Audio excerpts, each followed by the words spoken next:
नमस्कार, good morning, सुप्रभात। मैं हूं आपके साथ पुनीता सिंह। सुबह के बज चुके हैं 6 और सबसे पहले नजर डाल लेते हैं रिपब्लिक भारत पर कि आज कौन सी वो बड़ी खबर है जिस पर आज दिन भर चर्चा रहने वाली है। तो आइए सबसे पहले उन खबरों पर नजर डाल लेते हैं जिन पर आज हम बात करने वाले हैं। ये 7 तस्वीरें आपको दिखा रहे हैं। देखिए, ये 7 तस्वीरें जिसके जरिए आप समझ सकते हैं कि आज की वो बड़ी खबर कौन सी रहने वाली है।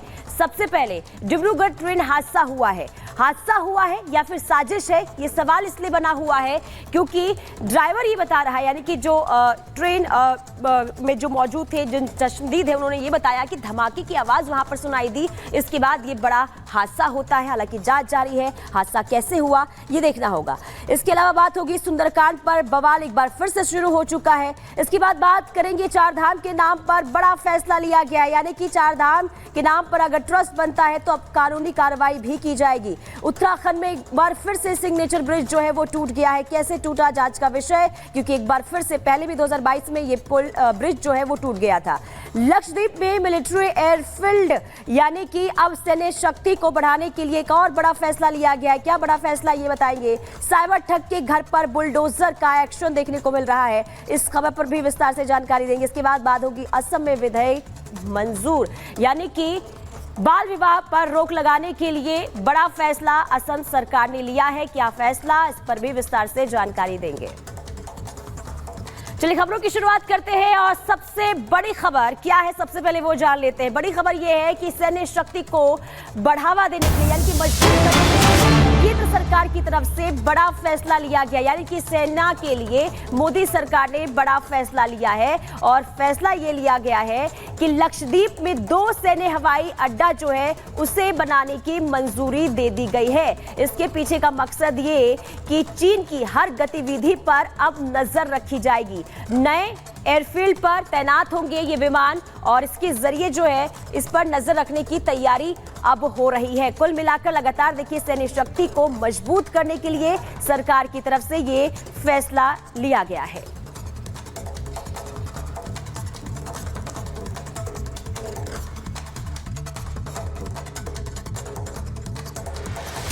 भारत अपनी रक्षा क्षमताओं को तूफानी रफ्तार देने जा रहा है। लिहाजा भारत सरकार ने एक हाई लेवल मीटिंग के दौरान लक्षद्वीप में 2 मिलिट्री एयरफील्ड बनाने को मंजूरी दे दी है। केंद्र शासित प्रदेश लक्षद्वीप समूह के आखिरी द्वीप मिनिकॉय और भारत पश्चिमी क्षेत्र के अरब सागर के आगातीय द्वीप के मौजूदा मिलिट्री एयरफील्ड को विस्तार देंगे। इन समुद्री क्षेत्र में चीनी गतिविधियां बढ़ते देखकर भारत सरकार ने यह फैसला लिया है। रक्षा मंत्रालय के नेतृत्व में तीनों सेनाओं ने यह प्रस्ताव रखा था, जिसे केंद्र सरकार की एक उच्च स्तरीय बैठक में हरी झंडी दे दी गई है। इन मिलिट्री एयरफील्ड का सैन्य उपयोग के साथ ही कॉमर्शियल इस्तेमाल भी होगा। यहाँ सभी तरह के युद्धक और मालवाहक विमानों के साथ ही यात्री विमान भी उड़ान भरा करेंगे। इसके अलावा भारतीय वायुसेना इस क्षेत्र में लंबी दूरी के ड्रोन का भी इस्तेमाल करेगी। भारतीय वायुसेना इस प्रोजेक्ट का नेतृत्व करेगी, जिसमें तीनों सेनाओं के साथ ही भारतीय तट रक्षकों की भी भागीदारी होगी। Bureau report, Republic Bharat.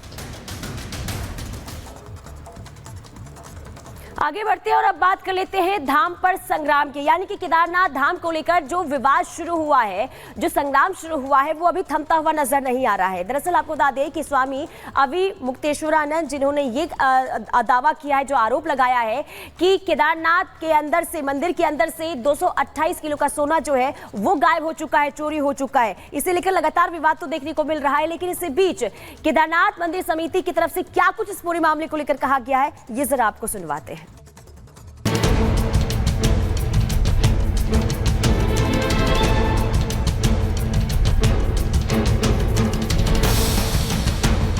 Kedarnath धाम, वो धाम जिसके दर्शन के लिए देश से ही नहीं विदेश से भी भक्त पहुंचते हैं। लेकिन अब धाम को लेकर नया विवाद शुरू हो गया है। सबसे पहले शंकराचार्य अवि मुक्तेश्वरानंद को सुनिए। तो जब वहाँ पर घोटाला हो गया तो अब आप दिल्ली में केदारनाथ बना लोगे, वहाँ पर फिर दूसरा घोटाला करोगे।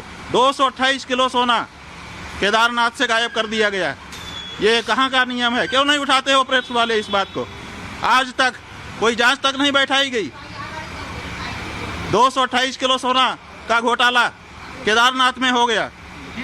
कौन जिम्मेदार है? क्यों इस बारे में जांच नहीं होती है? क्यों भाई इस बारे में निर्णय नहीं होता है? बस शंकराचार्य के इसी बयान के बाद विवाद बढ़ना शुरू हुआ तो सवाल भी उठे। अब शाम्भवी पीठाधीश्वर और शंकराचार्य परिषद के अध्यक्ष स्वामी आनंद स्वरूप महाराज को भी सुनिए।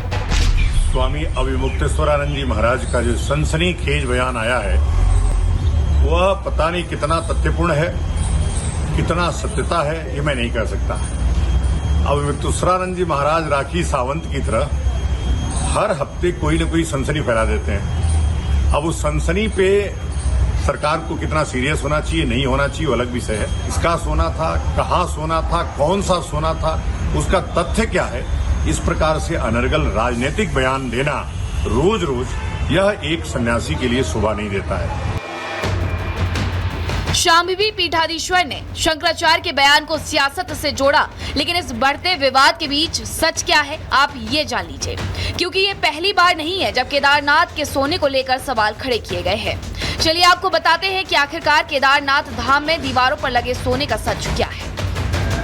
केदारनाथ मंदिर में सितंबर अक्टूबर 2022 में सोने की परत चढ़ी। इससे पहले चांदी की परत थी जिसे हटाया गया। सोने की परत के लिए मुंबई के एक व्यापारी ने दान दिया, जिसके बाद गर्भगृह की दीवारों और छत पर सोना मढ़ा गया।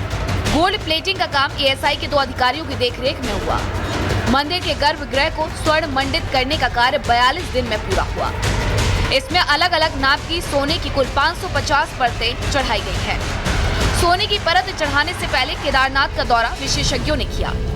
IIT Roorkee, central building research Roorkee और एएसआई की 6 सदस्यों की टीम थी। केदारनाथ का दौरा किया और गर्भगृह का निरीक्षण भी किया था। सोने को मढ़ने का काम तो पूरा हो गया, लेकिन इसी के साथ विवाद शुरू हुआ जून 2023 से। जून 2023 में केदारनाथ धाम के तीर्थ पुरोहित ने आरोप लगाया। तीर्थ पुरोहित संतोष त्रिवेदी ने मंदिर से सोना चोरी का आरोप लगाया। तीर्थ पुरोहित ने दान में मिला सोना चोरी होने का आरोप लगाया। केदारनाथ मंदिर समिति पर 125 करोड़ के घोटाले का आरोप लगा। पुरोहित ने आरोप लगाया कि सोने को पीतल से बदला गया। ये कोई पहली बार नहीं है जब केदारनाथ धाम से सोना चोरी होने के आरोप लगे हैं। हालांकि इसके पहले जब तीर्थ पुरोहित संतोष त्रिवेदी ने आरोप लगाए थे, तब सोशल मीडिया पर सोने की प्लेटों को पॉलिश करने का काम करते हुए एक वीडियो वायरल हुआ था, जिसमें रात के अंधेरे में मंदिर बंद होने के बाद काम किया जा रहा था। दूसरी तरफ बद्रीनाथ केदारनाथ मंदिर समिति के अध्यक्ष अजेंद्र अजय ने भी हर बार इन आरोपों को बेबुनियाद बताया। किसी प्रकार के विवाद खड़ा करना, केदारनाथ जैसे धाम पे की गरिमा को और उसके जो महत्ता है उसको ठेस पहुंचाने का स्वामी अविमुक्तेश्वरानंद को बिल्कुल भी अधिकार नहीं है। और केवल विरोध करने के लिए, सनसनी फैलाने के लिए और कांग्रेस के एजेंडे को आगे बढ़ाने के लिए अगर वो कार्य कर रहे हैं तो ये बेहद दुर्भाग्यपूर्ण है। हालांकि जब सितंबर 2022 में ये खबर सामने आई कि केदारनाथ धाम में सोने की परत चढ़ाई जानी है, तो इसका जमकर विरोध हुआ। तीर्थ पुरोहित आचार्य संतोष त्रिवेदी का कहना था कि केदारनाथ मोक्ष धाम है और मोक्ष धाम में सोना नहीं लगाया जाता। उन्होंने ये भी कहा था कि परत चढ़ाने के लिए ड्रिल मशीन का इस्तेमाल किया गया, जिससे गर्भगृह की पांडवकालीन दीवारों को नुकसान हुआ और अब सोना चोरी पर विवाद थमने का नाम नहीं ले रहा है। उम्मीद है उत्तराखंड सरकार इस मुद्दे पर जांच बिठाएगी और सच सामने लाएगी। Bureau report, Republic Bharat.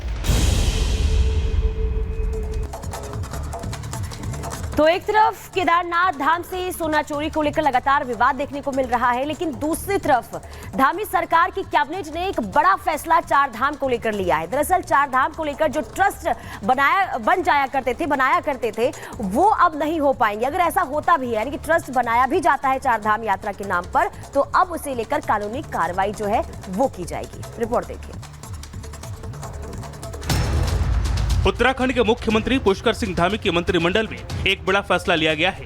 अब किसी भी व्यक्ति या संस्थान द्वारा बद्रीनाथ केदारनाथ धाम के नाम से कोई ट्रस्ट बनाया जाता है तो राज्य सरकार उसके खिलाफ कानूनी कार्रवाई करेगी।